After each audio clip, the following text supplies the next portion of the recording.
Hello, everybody. Thanks for coming back on here. This is the third video of this series on personality disorders. I appreciate you hopping on. This is Jurius Shaheen, LPC, out of Missouri.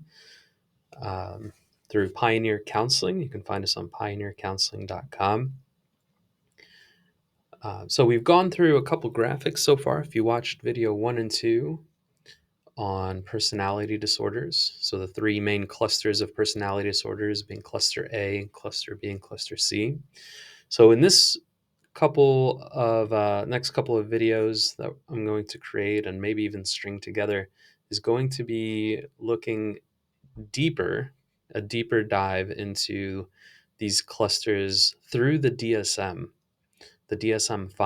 so the Diagnostic and Statistical Manual of Mental Disorders.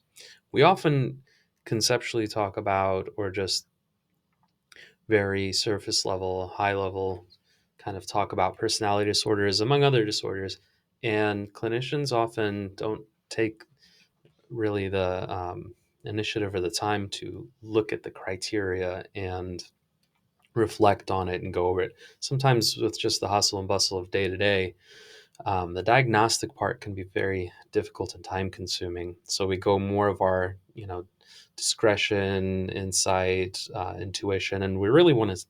While that's fine, like the experience base of it, if after doing it for a while becomes second nature, you really want to distance yourself a little bit from that path and really focus on what are the criteria. So that's what we're going to use today, and we're going to dive right into the first one on here in cluster A, the odd eccentric cluster, the first one being paranoid personality disorder. That's where we're going to spend our time.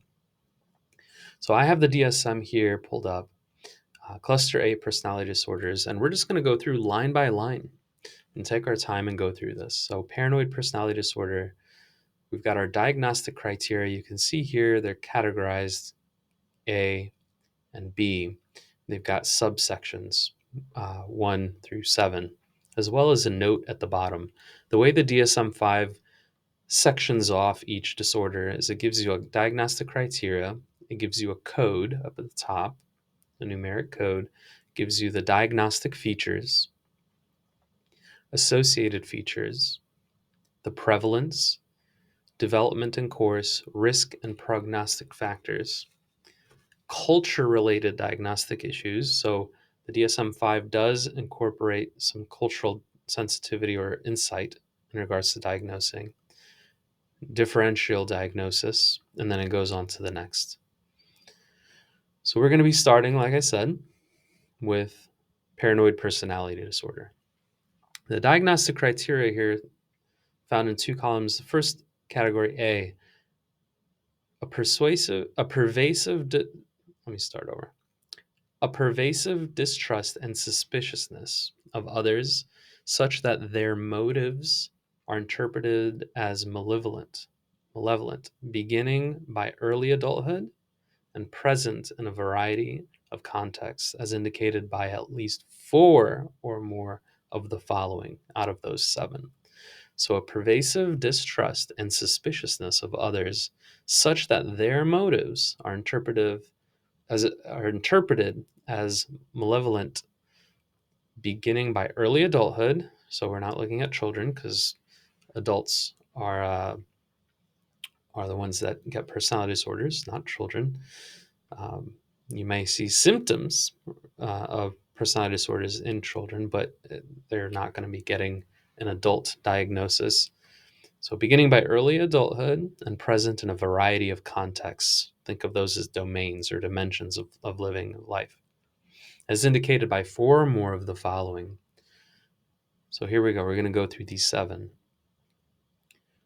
You're only looking for four, that they match four of these. Suspects without sufficient basis that others are exploiting, harming, or deceiving him or her or them.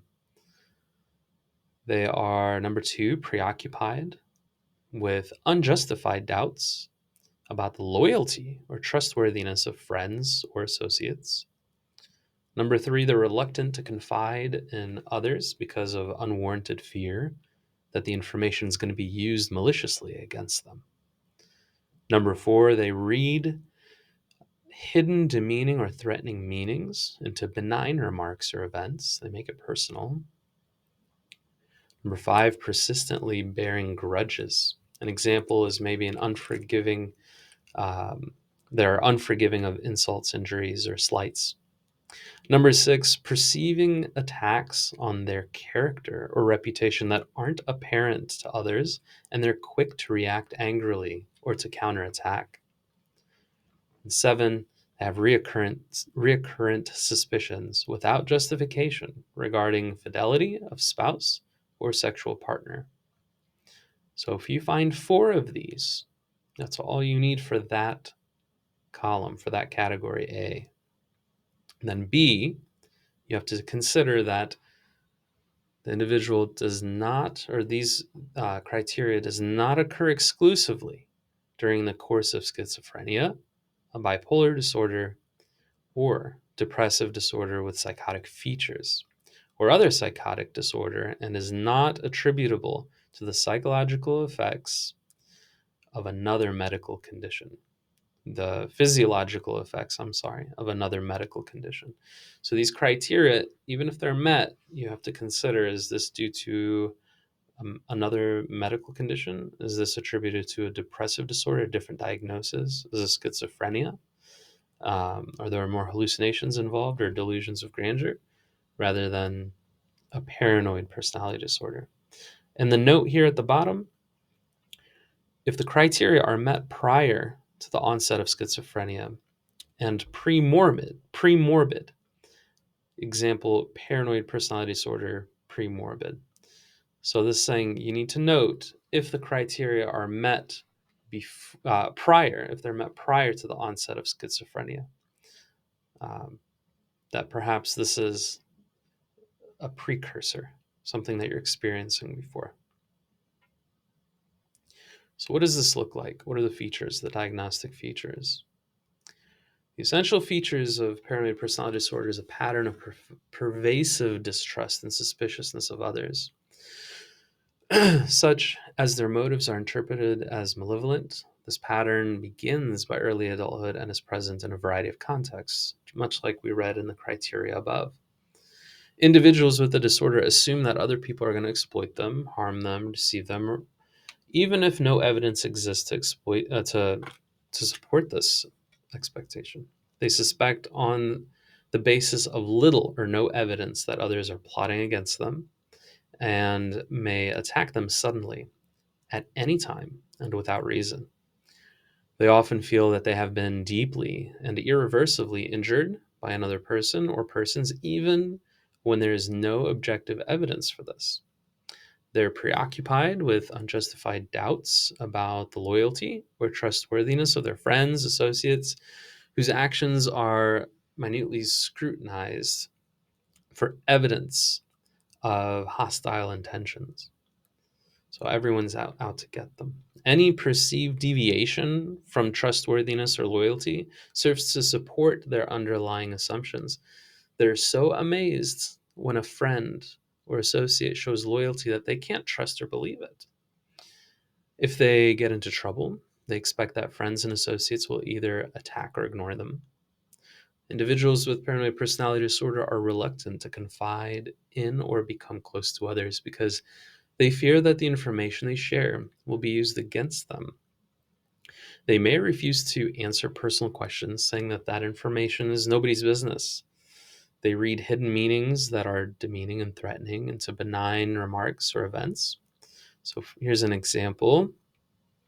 An individual with this disorder may misinterpret an honest mistake by a store clerk as a deliberate attempt to shortchange, or view a casual humorous remark by a coworker as a serious character attack. Compliments are often misinterpreted. An example here, compliment on a new acquisition is misinterpreted as a criticism for selfishness. A compliment on an accomplishment is misinterpreted as an attempt to coerce more or better performance. They may view an offer of help as a criticism that they are not doing well enough on their own. Individuals with this disorder persistently bear grudges. and are unwilling to forgive the insults, injuries, or slights that they think they have received. Minor slights arouse major hostility, and the hostile feelings persist for a long time. It lingers. So, because they are constantly vigilant to the harmful intentions of others, they very often feel that their character reputation has been attacked or that they've been slighted in some other way. They're quick to counteract and counterattack and react with anger to perceived insults. An individual with this disorder may be pathologically jealous, often suspecting that their spouse or sexual partner is unfaithful without any adequate justification. They may gather trivial and circumstantial evidence to support their jealous beliefs. They want to maintain complete control of intimate relationships to avoid being betrayed and may constantly question and challenge the whereabouts, actions, intentions, and fidelity of their spouse or partner. Paranoid personality disorder should not be diagnosed if a pattern of behavior occurs exclusively during the course of schizophrenia, a bipolar disorder, or depressive disorder with psychotic features, or another psychotic disorder, or if it's attributed to physiological effects of a neurological or another medical condition. So that's a more in depth approach at looking at the criteria above if you wanted more definition. Some associated supporting diagnoses here. Individuals with paranoid personality disorder are generally difficult to get along with and often have problems with close relationships. Their excessive suspiciousness and hostility may be expressed in overt argumentativeness, in reoccurring complaining, or by quiet, apparently hostile aloofness. Because they are hypervigilant for potential threats, they may act in a guarded, secretive, or devious manner and appear to be cold and lacking in tender feelings. Although they may appear to be objective, rational, and unemotional, they more often display a labile range of affect, with hostile, stubborn, and sarcastic expressions predominating. So their combative and suspicious nature might elicit a hostile response in others, which then serves to confirm, their original expectations. It's kind of like a loop. Because individuals with paranoid personality disorder lack trust in others, they have an excessive need to be self-sufficient and a strong sense of autonomy. They also need to have a high degree of control over those around them. They're often rigid, critical of others, and unable to collaborate, although they have great difficulty accepting criticism themselves. They may blame others for their own shortcomings. Because of their quickness to counteract in response to the threats they perceive around them, they may be litigious and frequently becoming involved in legal disputes. Individuals with this disorder seek to confirm their preconceived negative notions regarding people or situations that they encounter, attributing malevolent motivations to others that are projections of their own fears. So they're really just projecting out what they're afraid of. They may exhibit thinly hidden, unrealistic, grandiose fantasies and are often attuned to issues of power and rank and tend to develop negative stereotypes of others, particularly those from population groups distinct from their own. Attracted by simplistic formulations of the world, they are often wary of ambiguous situations, so vagueness is kind of hard for them to navigate. They may be perceived as fanatics and form tightly knit cults or groups with others who share paranoid belief systems. Particularly in response to stress, individuals with this disorder might experience very brief psychotic episodes lasting minutes to hours. In some instances, paranoid personality disorder might appear as the premorbid antecedent of delusional disorder or schizophrenia. Individuals with paranoid personality disorder might develop or may develop major depressive disorder and may be at risk for agoraphobia and obsessive compulsive disorder. Alcohol and other substances Other substance use disorders frequently occur as well. The most common co-occurring personality disorders appear to be schizotypal, schizoid, narcissistic, avoidant, and borderline.